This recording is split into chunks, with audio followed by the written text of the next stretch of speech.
welcome to your deep dive.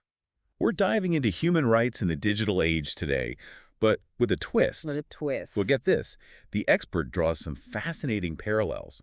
And actually, I found them pretty surprising between the French Revolution and, well, the digital world we're living in today. It's more connected than you might think. Right. You've given us a really interesting mix of sources, historical analyses for sure, but also economic models, and then there's this whole argument for a new set of digital rights. It's all connected, believe it or not. But don't worry, we'll unpack it all for you. We will, I promise. So, okay, I gotta ask. The French Revolution, really? What's the connection there? Well, the expert makes this point, and, it kind of clicked for me, that there are echoes of the past that, they resonate in our digital lives in ways we might not expect. Okay, so it's not just, like, dusty history books. No, not at all. It's about understanding, the roots of the challenges we face today. Give me an example. You're saying there are parallels between the French Revolution and our digital world. Yeah, I know it sounds like a stretch, but stick with me on this. Think about the French Revolution, right? So you have this society that was totally structured by feudalism, where most people, they had very limited rights. They were tied to the land. They couldn't control their own destiny. They had very little agency. Exactly. And so the expert suggests that, in a way, we're kind of recreating similar power imbalances in the digital age. Okay, I'm starting to see it. So instead of being bound to the land, we're bound by data.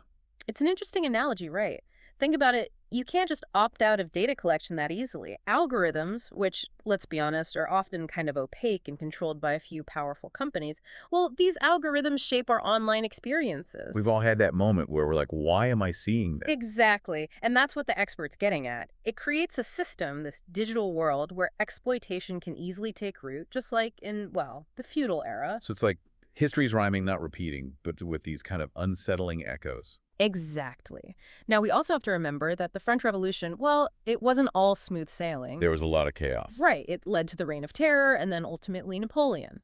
So it's not a perfect analogy, but it did give rise to this very important concept of human rights. Liberty, property, security. Yes, those core principles. And that's what the expert really wants to emphasize. We can draw parallels, but the digital age has its own unique challenges, for sure. Right. It's not like we can just copy and paste solutions from the history books. Exactly.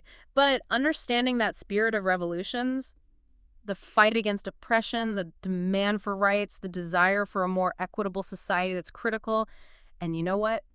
That's about critical thinking. Applying those same principles to our lives today. Okay, so then how do we bridge that gap between historical understanding and actually doing something, taking action in our digital lives? That's where the experts' insights get really practical. And honestly, I think hopeful. They argue that we need a new framework for the digital age, one that, draws on those historical lessons, but also deals with the stuff that's unique to our time. Right, because we're not dealing with kings and queens anymore. We're dealing with algorithms and AI and, like we said, data collection on a massive scale. Exactly. We have to ask ourselves, what does liberty even mean in a world with mass surveillance and constant data collection?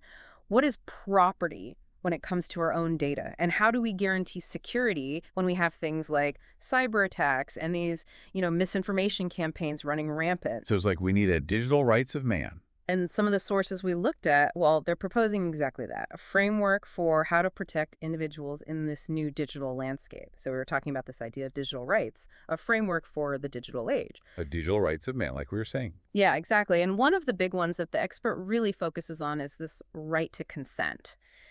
Basically the idea that, our data, our intellectual property, it should be treated with the same respect as, physical property. So no more companies just scooping up our data without even asking. Yeah.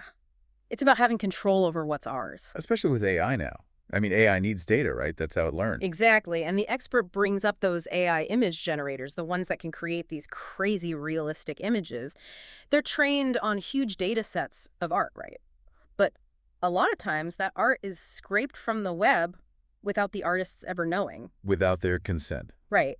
And so to the expert, this kind of data extraction, it goes against the very idea of consent, which, if you think about it, fueled revolutions like the French Revolution. It's about power, who has it and who doesn't. Yeah, and who gets to decide. And it makes me think about those historical battles, over ownership, over fair labor practices. It's Yeah. like we're seeing those same battles play out now, but in the digital realm. Okay, yeah, that makes sense. So right to consent, that's a big one.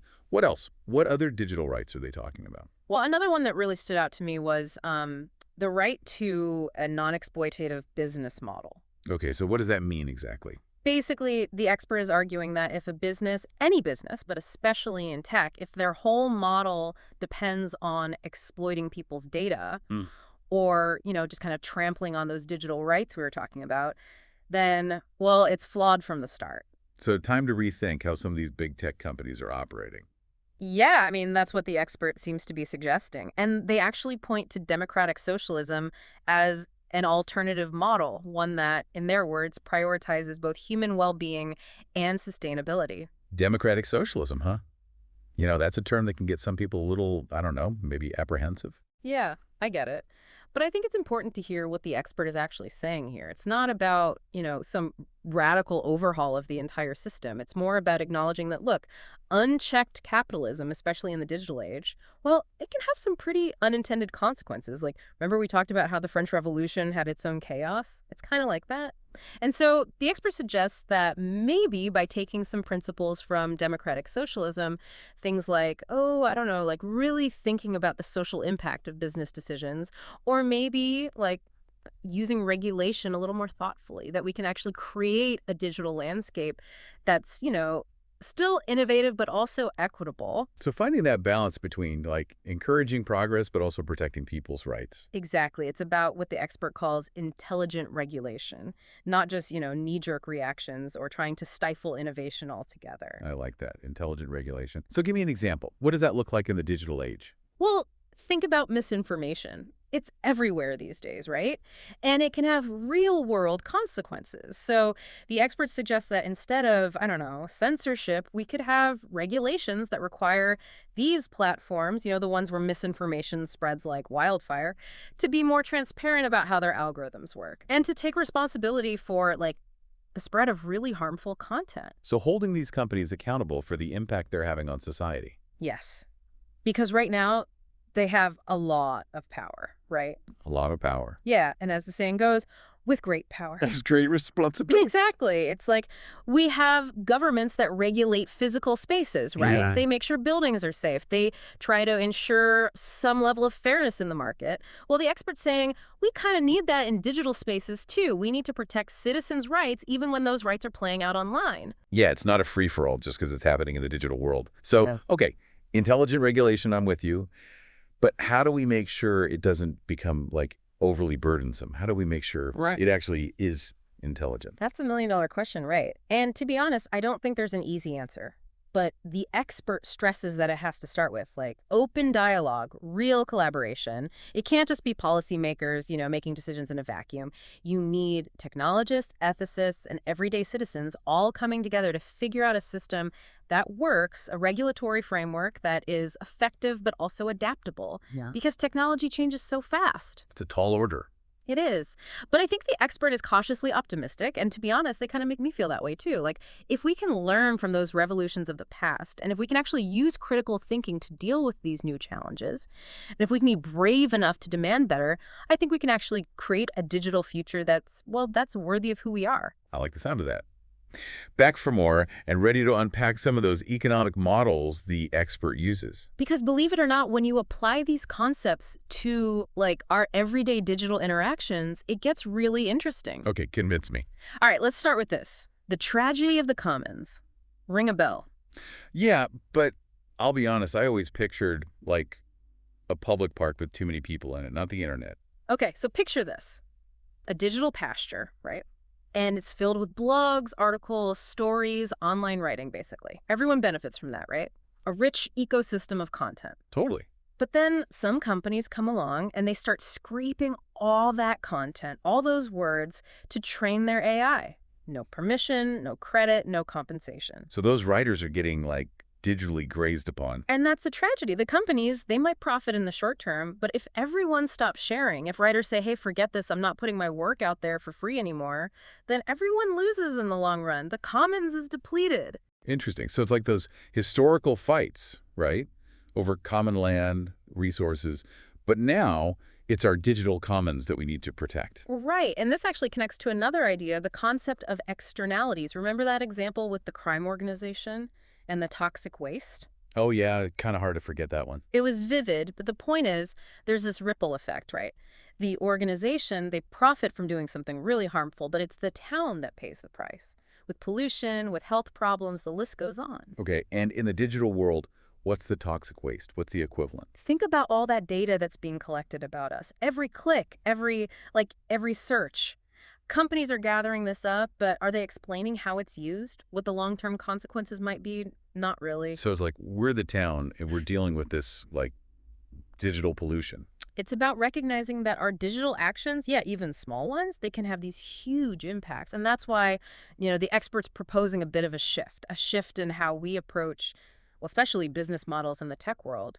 What kind of shift? Give me an example. So they talk about externality first capitalism as a way to bake these bigger social impacts into the equation early on, not just focusing on profits, but thinking, okay, what are the potential downsides here and how can we mitigate them? So it's less about saying no to technology and more about like steering it in a direction that aligns with our values. 100%.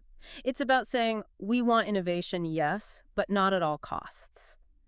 And that's where, that idea of intelligent regulation comes back in. Right, because regulation sometimes gets a bad rap. It does, but they make a really good point. It's not about stifling progress. It's about, setting the rules of the game, making sure things are fair, preventing those race to the bottom scenarios. You familiar with the prisoner's dilemma? Oh gosh, it's been a while since Econ 101, but yeah, vaguely. Basically, it's this idea that sometimes, even when we know what the best course of action is, we don't take it because we're afraid of what the other guy's going to do. Okay, I think I see where you're going with this. So in the tech world, what does that look like? Imagine two companies, right?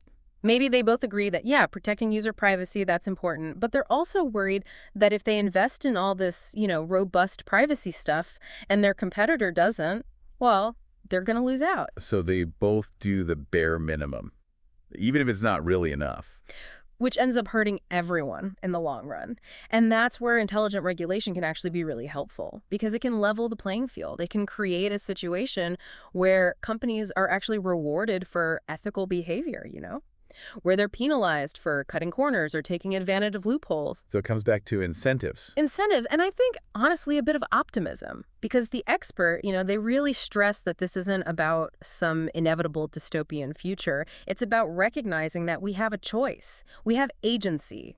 We can demand better from our technology, from our leaders, from ourselves even. That's a great note to end on. And, it's funny because we started this whole conversation by looking back the French Revolution, these big historical moments. Right. Echoes of the past. Exactly.